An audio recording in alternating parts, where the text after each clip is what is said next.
வணக்கம். இது நியூஸ் ஃபர்ஸ்டின் மதிய நேர பிரதான செய்தி. உங்களோடு இணைந்து கொள்ளும் நான் டில்ஷாட் தேவதாசன். முதலில் தலைப்புச் செய்திகள். நாட்டின் அநேகமான பகுதிகளில் இன்றும் இடியுடன் கூடிய மழை பெய்வதற்கான சாத்தியம். வளிமண்டலவியல் திணைக்களம் தெரிவிப்பு. உலக இளைஞர் மாநாடு நாளை ஹம்பாந்தோட்டையில் ஆரம்பம். இந்தியாவின் மேற்கு மகாராஷ்டிராவில் நிகழ்ந்த ரயில் விபத்தில் பலியானவர்களின் எண்ணிக்கை 18ஆகவும் உயர்வு. இனி விரிவான செய்திகள். தாதியர் தொழிற்சங்கங்கள் சில இன்னும் சேவைக்கு திரும்பவில்லை என தெரிவிக்கப்பட்டுள்ளது.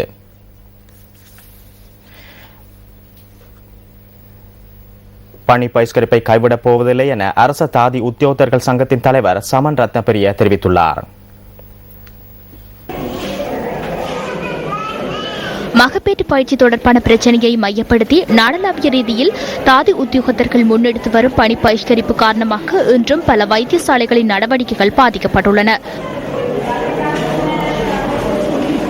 இதேவேளை மகப்பேற்று பயிற்சி தொடர்பில் எழுந்த பிரச்சனையை அடிப்படையாக கொண்டு முன்னெடுத்த தொழிற்சங்க நடவடிக்கையை முடிவிற்கு கொண்டு வந்துள்ளதாக ஐக்கிய தாதியர் சங்கத்தின் தலைவர் முருத்தெட்டுவே ஆனந்த தேரர் தெரிவித்துள்ளார்.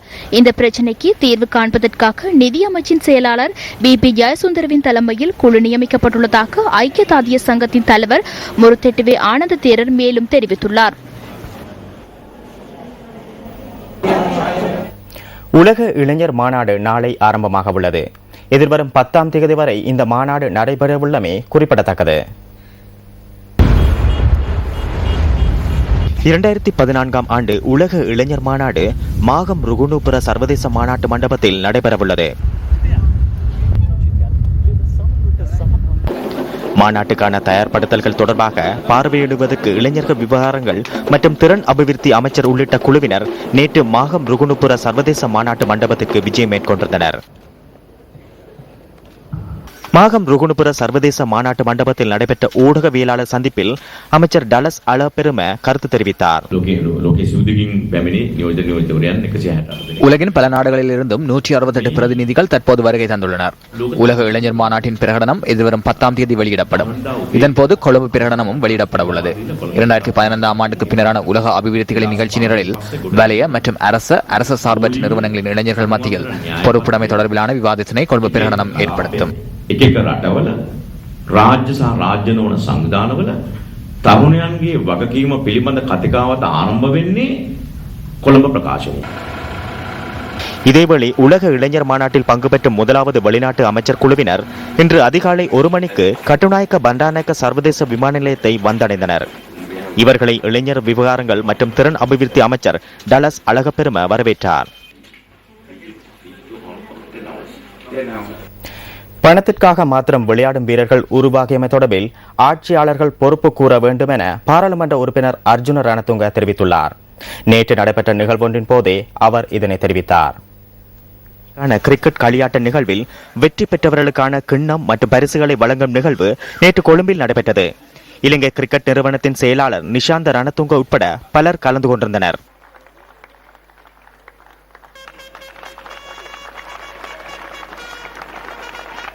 තමන්ගේ රටට ක්‍රීඩා කරනවට වඩා මුදලට ක්‍රීඩා කරන්න කැමති අය ඉන්නවා. நாட்டிற்காக விளையாடாது பணத்திற்காக விளையாடும் வீரர்கள் உள்ளனர். இதற்காக வீரர்களை மாத்திரம் குறை கூற முடியாது. இவ்வாறான செயற்பாடு தொடர்பில் நிர்வாகிகள் பொறுப்பேற்க வேண்டும். இதன் காரணமாக கிரிக்கெட் விளையாட்டின் தரம் மற்றும் சிறப்பு அம்சங்கள் மற்றும் சட்டங்கள் என்பன இல்லாது போயுள்ளன. இது மிகவும் துரதிருஷ்டவசமான நிலையாகும். ஆகவே இதனை சீர் செய்ய வேண்டும். பயிலாத கிரிக்கெட் வீரர்கள் தீர்மானங்களை எடுப்பதன் ஊடாக வீரர்களுக்கு நன்மை ஏற்படாது. அதே போன்று குறித்த கழகத்திற்கோ நாட்டிற்கோ எவ்வித பலனும் இல்லை. இதனை அனுபவ ரீதியாக கண்டுள்ளேன். அதனால் தான் நீங்கள் எந்த விளையாட்டில் ஈடுபட்டாலும் கல்வி கற்பனை பிற்போட வேண்டாம் என கூறுகின்றேன். ඒකයි මම මේ පුතාලට කියන්නේ මොන ක්‍රීඩාව කරත් ඉගෙන ගැනීම අතපසුනම් කරන්න එපා. நாட்டின் அநேகமான பகுதிகளில் இன்றும் இடியுடன் கூடிய மழை பெய்வதற்கான சாத்தியம் உள்ளதாக வளிமண்டலவியல் திணைக்களம் எதிர்வு கூறியுள்ளது. சில பகுதிகளில் 100 மில்லிமீட்டர் வரையான மழை வீழ்ச்சி பதிவாகலாம் என திணைக்களத்தின் வானிலை அதிகாரி கே சூரியகுமாரன் தெரிவித்துள்ளார். கடந்த சில நாட்களாக இலங்கைக்கு அண்மையில் வளிமண்டலத்தில் காணப்பட்ட வளிமண்டல குழப்பமானது தற்போது தாளமுக்க பகுதியாக வலுவடைந்துள்ளது.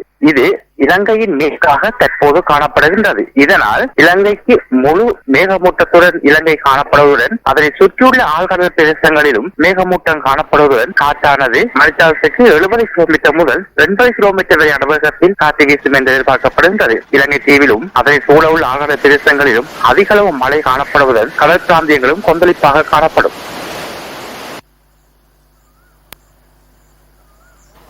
புத்தளம் மாவட்டத்தின் தப்போவ, கருவலகஸ்வெவ மற்றும் எழுவான்குளம் பகுதிகளில் நேற்றிரவு முதல் மழை பெய்து வருகின்றது. கலாஓயாவின் நீர்மட்டம் அதிகரித்துள்ளதால் பழைய எழுவான்குளம் பகுதியில் அமைந்துள்ள கடற்படை முகாம் அகற்றப்பட்டுள்ளது. இதேவேளை தப்போவ நீர்த்தக்கத்தின் நீர்மட்டம் உயர்வடைந்துள்ளது.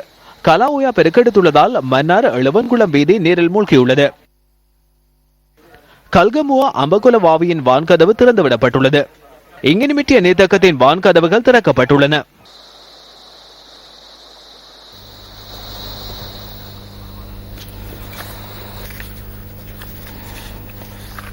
வனவிலங்கு பாதுகாப்பு அமைச்சர் விஜித் விஜயமுனி சோய்சா நேற்று மொனராகலை இகாவ ராஜமகா விகாரில் நடைபெற்ற நிகழ்வில் கலந்து கொண்டார்.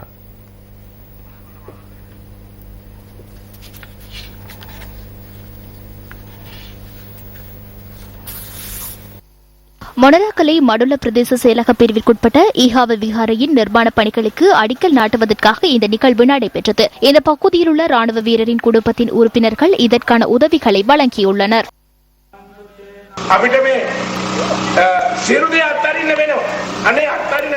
நாங்கள் இவை அனைத்தையும் கைவிடும் நிலை ஏற்படும். அப்போது நாங்கள் தனிமைப்படுத்தப்பட்டு அஞ்சுவோம். மரணத்தை தைரியமாக எதிர்கொள்ள முடியாமல் போகும். சிறுவர்கள் இருளை கண்டு அஞ்சுவது போல் முதியவர்கள் மரணத்தை கண்டு பயப்படுவார்கள். ஆகவே எம்மால் இன்றிலிருந்தேனும் தவறுகளை திருத்திக் கொள்ள முடியுமாயின் அது முக்கியமானதாகும்.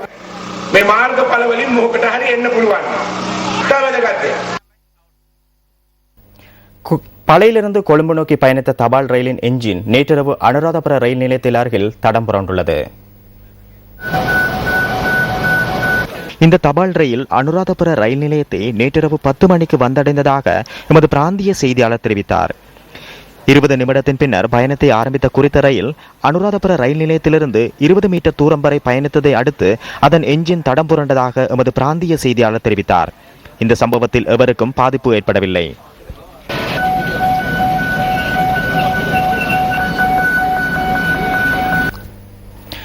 கொழும்பிலிருந்து மட்டக்களப்பை நோக்கி பயணித்த ரயிலில் மோதி இன்று அதிகாலை 2 யானைகள் மோதியுள்ளன.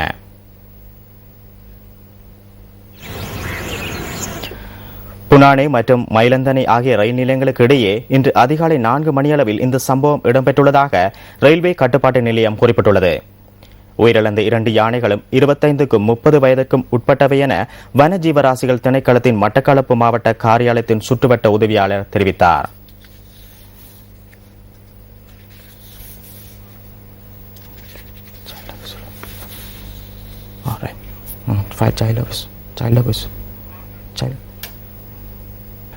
மதிய நேர பிரதான செய்திகளில் மேலும் சில உள்நாட்டு செய்திகள்.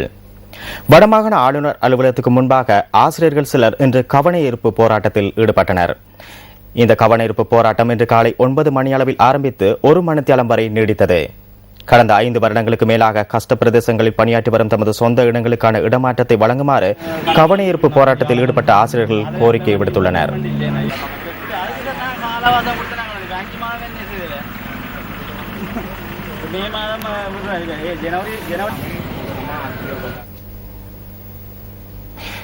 முல்லைத்தீவு முள்ளியவளை பகுதியில் வர்த்தக நிலையம் ஒன்றில் இன்று அதிகாலை வெடி சம்பவம் இடம்பெற்றுள்ளது. இலத்திரனின் உபகரணங்கள் விற்பனை செய்யும் நிலையம் ஒன்றில் ஏற்பட்ட வெடி சம்பவத்தினால் தீ பரவியுள்ளதுடன் வர்த்தக நிலையம் முற்றாக இடிந்து விழுந்துள்ளதாக எமது பிராந்திய செய்தியாளர் தெரிவித்தார். சம்பவத்தில் வர்த்தக நிலையத்தில் இருந்த இலத்திரனில் உபகரணங்களும் இருந்து நாசமாகியுள்ளதாக முள்ளியவளை போலீசார் தெரிவித்தனர். எவ்வாறாயினும் தீ பரவியமைக்கான காரணம் இதுவரை உறுதி செய்யப்படவில்லை என போலீசார் குறிப்பிட்டனர். வர்த்தக நிலைய உரிமையாளர் எரிகாயங்களுடன் முல்லைத்தீவு மாவட்ட வைத்தியசாலையில் அனுமதிக்கப்பட்டுள்ளார். மேலதிக விசாரணைகளை முள்ளியவளை போலீசார் ஆரம்பித்துள்ளனர்.